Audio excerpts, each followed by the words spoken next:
علیکم ګرانو کتونکو حقوق قدرمندو زم ستاسو دوست تاسو هوست مصباح الله او ستاسو ګورئ دفاع نیوز کتونکو دا اوس ما سره یو ځوان موجود ده انډر 19 پلیر ده دې سره به خبرې اترې کوو. السلام علیکم. وعلیکم السلام ورحمۃ اللہ وبرکاتہ. سکوټو نه پهله خپل انټروډکشن وکړه زموږ کتونکو سره.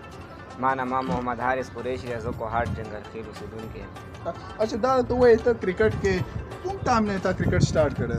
کرکټ خو د مو والا سکوم سور اتر زمن دي کنه، هغه ټول وړیتوب نه کرکټ سره ډیر شوق و. بس ما هم پهله فوټبال مې ډیر کولو، بس اچانک کرکټ کې شوق ډیر زیات وی شوی دا. شکر الحمدلله ال راونډر یم دوړه راته زده.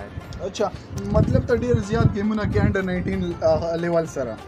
الحمدلله ډیر خلک میچونو ته هم غواړي، مطلب یو ځینه مې کال راشي بل ځینه کال راشي، مطلب راشه مو سره ولیدېږه. بل خو زه خپله یو ټیم والا کپتان یم، مو سره ټول انډر 19 کې ګیم کوي.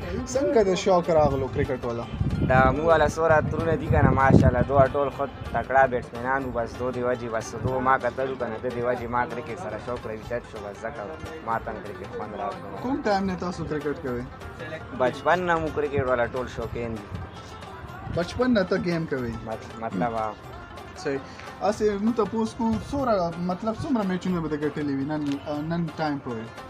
یاره داسې خو نشم ویل، هار جیت خو پکې وي، خو الحمدلله ډېرو ځایونو کې مې خپله نما روشن کړي ده، مطلب میچونه مې ګټلي. مخکې فیوچر د څه ده کرکټ میدان باندې؟ فیوچر خو مې دا ده سټډي خو رانه کېږي نه، زه یم څه بس سبا رسي ته انټرنیشنل انډر 19 کې اول سلیکشن میلاو شوی و، خو بس هغه ډېر کیسو د وجې مو والا کیسه خرابه شوه. بس ځکه د دې وجې ما کرکټ سره به ډېر ټول هغه سیسټم خراب شوی، خو به شکر د اوس بیا بسکټبال مې شروع کړی ده. هټبال نه مو بالکل زړه تور دی. اوس یو بل تپوس کو تاسو نن سبا گیم وغیرہ کوي کرکټ؟